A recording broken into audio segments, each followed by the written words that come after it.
Nous devons sans cesse revendiquer par la foi le ministère de souverain sacrificateur de notre Seigneur Jésus-Christ, qui vit éternellement, plaide pour nous et nous délivre de nos fautes. Nous devons reconnaître que sans lui, nous ne pouvons rien faire. Nous devons dépendre de son ministère d'intercession jusqu'à ce que nous ayons atteint sa perfection. C'est dans ce but qu'il a donné tout ce qu'il avait et qu'il nous a rachetés par son sang précieux. Dans 1 Pierre 1,16, il dit « Vous serez saints car je suis saint ». Ainsi, pour être amenés à sa perfection, nous avons besoin de son ministère d'intercession. Dans la dispensation de l'Ancien Testament, par le moyen des prêtres, des milliers de sacrifices ont été offerts.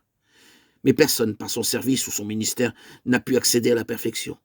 Car la loi n'a rien amené à la perfection. Hébreux 7, 19. Ces sacrifices n'étaient qu'une ombre du sacrifice parfait du Seigneur Jésus, lesquels célèbrent un culte image et ombre des choses célestes selon que Moïse en fut divinement averti lorsqu'il allait construire le tabernacle. Et soin lui fut-il dit de faire tout d'après le modèle qui t'a été montré sur la montagne. Melchisédek, en tant que prêtre du Dieu Très-Haut, est apparu à Abraham, et il lui a apporté une nourriture céleste qui l'a fortifié à l'heure de la tentation. Mais il n'a pas pu l'aider à parvenir à la perfection. En donnant son corps tout entier pour être rompu et en ayant vaincu la mort à notre place, le Seigneur Jésus-Christ est devenu maintenant notre souverain sacrificateur céleste par lequel nous pouvons atteindre la perfection. Mais lui, parce qu'il demeure éternellement, possède un sacerdoce qui n'est pas transmissible. C'est aussi pour cela qu'il peut sauver parfaitement ceux qui s'approchent de Dieu par lui, étant toujours vivant pour intercéder en leur faveur. Hébreux 7, 24, 25. Par son sacrifice unique et parfait, il nous rend parfaits dans sa propre perfection. Chaque fois que nous tombons, nous pouvons aller à lui en toute humilité et dans le brisement. Il nous élèvera par son ministère de souverain sacrificateur. Cela ne veut pas dire que nous devons continuer à pécher, mais nous devons reconnaître nos limitations humaines. Et nous avons besoin de dépendre de son ministère. Nous le constatons tous avec nos forces propres. Nous essayons toujours de surmonter nos épreuves, nos tentations. Mais c'est l'échec. Nous nous rendons compte de notre extrême faiblesse, de nos failles, de nos fissures, de notre fragilité.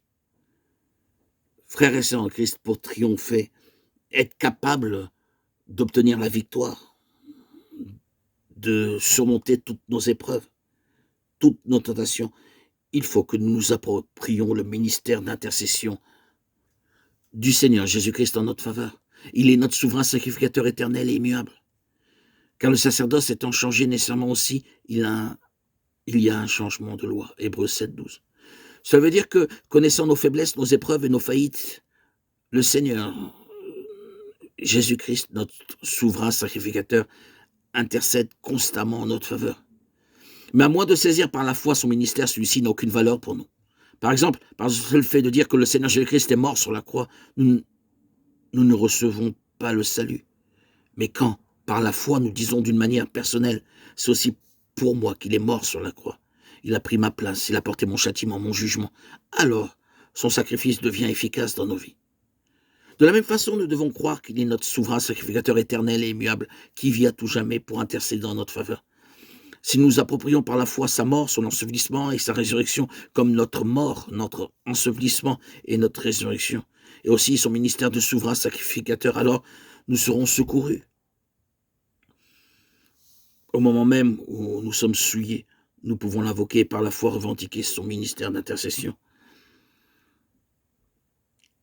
Nous devons continuer à avancer et nous devons reconnaître nos limitations humaines et reconnaître que nous devons dépendre de son ministère. Frères et sœurs en Christ, chers amis, auditeurs, auditrices bien-aimés, que notre Seigneur nous enseigne à nous approprier son ministère d'intercession et qu'il nous conduise vers la perfection.